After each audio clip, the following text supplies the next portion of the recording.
লাইলাতুল কদরটা হচ্ছে কোন তারিখ হইতে পারে? একটা হাদিস রাসূলুল্লাহ সাল্লাল্লাহু আলাইহি ওয়াসাল্লাম বলেছেন যে লাইলাতুল কদর হচ্ছে কোরআন নাজিল হয়েছে 24 তারিখ দিনগত রাত। এটা আছে হাদিসটা, জানেন তো, মুসনাদ আহমদের হাদিস। 24 তারিখ দিনগত হলে 25 রাত হয় না? 25 রাত তাহলে বোঝা গেল যেই সময় নাজিল হয়েছে, যেই বছর নাজিল হয়েছিল ওই বছর 25 রমজান ছিল লাইলাতুল কদর, তাই না? স্পষ্ট বোঝা যাচ্ছে। এখানে এদিকে আমরা কিন্তু তাহবিল করিনি, এটা স্পষ্ট হাদিস নসে বোঝা গেল। আল্লাহ এখান থেকে বলছে কি ইন্না আনজালনাহু ফি লাইলাতুল কদর। আবার অন্য হাদিসে রাসূল বলছেন যে কোরআন নাজিল হয়েছে 24 পার হওয়ার পরে, খালাত মিন রমাদান, 24 পার হওয়ার পরে হলো 25 রাত্রি। তাহলে আমরা আলহামদুলিল্লাহ বুঝে গেলাম যে 25 রাত্রিতে লাইলাতুল কদর ছিল এক সময়, তাই না?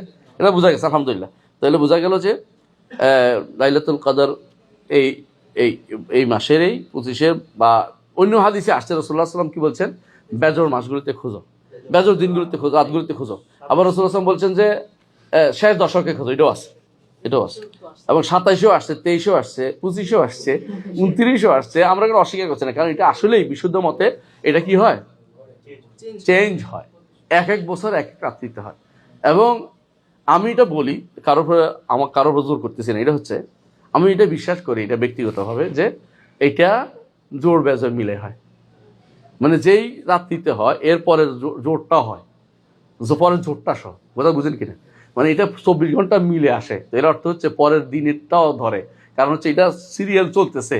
কারণ আপনি দিন যদি শুরু হয়, দিনটা কোথাও যেটা আরেকখানে যাইয়া রাত হয়ে গেছে না, রাত তো চলতেছে না রাতটা। এরা আমি মনে করি এটা পুরো একটা কন্টিনিউয়াস প্রসেস চলতেছে। এটা এক জায়গা না, কারণ হাদিস দ্বারা বোঝা যাচ্ছে যে নাজিল হয়, এর অর্থ হচ্ছে এটা ওই ফেরেশতারা নাজিল হতেই আছে এলাকা ভিত্তিক, পুরোটাই এটাকে পুরো এলাকায় কাভার করে, পুরো পৃথিবীর প্রত্যেক জায়গার জন্য আল্লাহর পক্ষ থেকে ফেরেশতারা নাজিল হচ্ছে। কথা বুঝেন? শুধু এক জায়গায় নাজিল হচ্ছে বলতে পারবেন না। আমি কি বলতে পারবো যে মক্কায় নাজিল আর কোথাও নাজিল, বলতে পারবো না। সুতরাং বোঝা গেল যে এটা কন্টিনিউয়াস প্রসেস, পুরো 23, 24, 24, 25, 25, 26 এরকম এটা না, এই পুরোটাই 2টা দিনে চলবে একসাথে। এটা আমি মনে করি ব্যক্তিগতভাবে।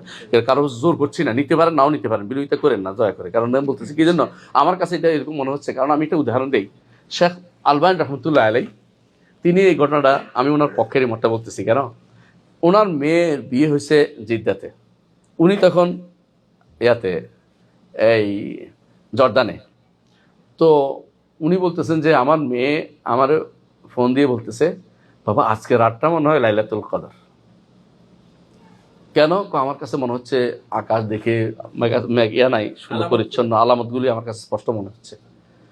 আমি ওর কথা শুনে বেরোয় দেখি যে আমার কাছে মনে হয়নি। আমি বেরোয় আসলাম, আমার কাছে মনে হচ্ছে না।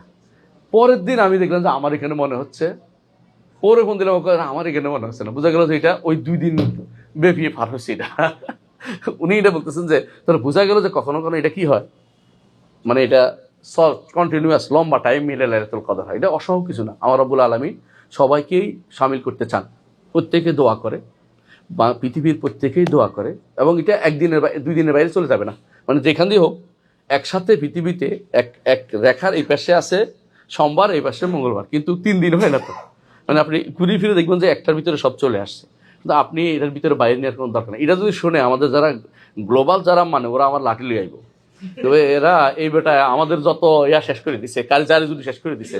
কিন্তু এটা আমার শেখের কথা আমি আলোচনা করি, শেখুল আলবানী রহমতুল্লাহ আলাইহি, ওনার বক্তব্য এটা ছিল যে ওনার মেয়ের কথা শুনে আমি বুঝছি যে এটা এই রাত্রি না। তবে আমার কাছে মনে হচ্ছে যে এই জন্য উনি বলছেন এটা, যে এটা আসলে পর হতে পারে, একসাথে 2 দিনে মিলে হতে পারে। কারণ পরের দিন আমার এরকম সম্ভাবনা আছে, যেটা আমাকে বলতে পারে যে এই একই টাইমে লম্বা টাইম হতে পারে। এটা একই দিন একই বছরের লম্বা টাইম নিয়ে হতে পারে এটা। আর একটা কারণ হচ্ছে দেখেন, ফেরেশতারা নাজিল হয় না? কে নাজিল হয়? জিবরিল এবং ফেরেশতারা। এবং হাদিসে রাসূলুল্লাহ সাল্লাল্লাহু আলাইহি ওয়াসাল্লাম বলেছেন যে পৃথিবীর মধ্যে এত বেশি পরিমাণে ফেরেশতা নাজিল হয় যে পা রাখার মতো স্থান এত কম হয় না। মানে ফেরেশতা, আল্লাহ ফেরেশতা অনেক বেশি। ওমা ইয়ালামু জুনুদা রাব্বিকা ইল্লাহু, আল্লাহ ফেরেশতার সংখ্যা তো আল্লাহ ছাড়া কেউ জানে না কত বেশি।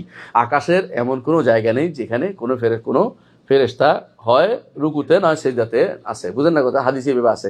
এর অর্থ হচ্ছে আকাশ কত বড়, পৃথিবী সবটা, যত পৃথিবী হয়েছে, যত কিছু আবিষ্কার হচ্ছে সবগুলি আকাশের নিচে। যত বিলিয়ন পৃথিবী এখন মানুষ আবিষ্কার করতেছে না, এগুলি সব আকাশের নিচে। এই ভরা আকাশের উপরে ফেরেশতাদের সংখ্যা যদি এত বেশি হয়, তাহলে আপনার এখন চিন্তা করতে হবে ফেরেশতার সংখ্যা কত। এরা যারা নাজিল হয়, তানাজ্জালুল মালাইকাতু ওয়ার রূহু ফিহা বিইذনি রাব্বিহিম মিন কুল্লি আমর সালামুন হিয়া হাত্তা মাতলাইল ফাজর। এর অর্থ হচ্ছে এটা যেখানে যেখানে ফজর আসবে সেখান পর্যন্ত সেটা থাকবে। সালাম শুরু হইতেছে ফজর শেষ পর্যন্ত। ফজর কতক্ষণ পর্যন্ত শেষ হবে এটা তো আমরা জানি না, শুধু এলাকা ভিত্তিক এলাকা পুরোটা হইতে পারে। যারা এখন এটা নিয়ে তর্ক বিতর্ক করবে যে কোন এলাকা ধরবেন কোন এলাকা ধরবেন, এটা নিজেরাই বিপদে আছে, আমরাই বিপদে নাই। কারণ আমাদের নিকট এটা লম্বা হইতে পারে। আলহামদুলিল্লাহ আল্লাহ তাআলা প্রত্যেক এলাকার জন্যই কি করতে পারে, আমাদের জন্য ভিন্ন ভিন্নভাবে তৈরি করে দিচ্ছেন। এই এলাকার এই লোকদের জন্য এই নীতি, এটার জন্য এই নীতি তৈরি করে দিচ্ছেন। সমস্যা কি? আমাদের জন্য কোনো সমস্যা নেই, আমাদের কাছে এটা সহজ।